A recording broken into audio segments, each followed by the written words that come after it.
ఆమె ఇంకా తెలిసి తెలియని పిల్ల. నీ కడుపున పుట్టిన కూతురు సుఖపడాలని నువ్వు కోరుకుంటున్నావే, ఇంకొకడికి పుట్టిన కూతురు వాడు మాత్రం కోరుకోడా సుఖంగా ఉండాలని? దానికి తగిన పరిణితి నువ్వు చూపించద్దా? నీ కూతురు కన్నా ఎక్కువ సంతోషంగా ఆమెను తీసుకురావద్దా?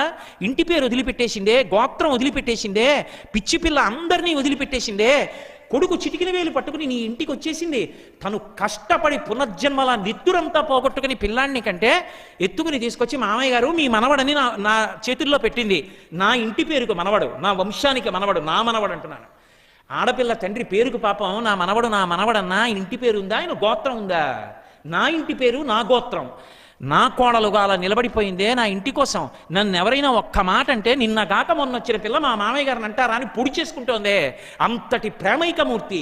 ఆ పిల్ల క్షేమంగా ఉండాలని నువ్వు ఎందుకు కోరుకు నీ కొడుకుతో మాట్లాడవు?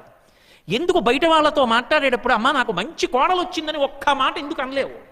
ఇంత వయసు వచ్చి నువ్వే ఎన్నో లోపాలతో ఉన్నావే, నిన్నగాక మొన్న వచ్చిన పిల్లల లోపాలు ఎందుకు చూస్తావు?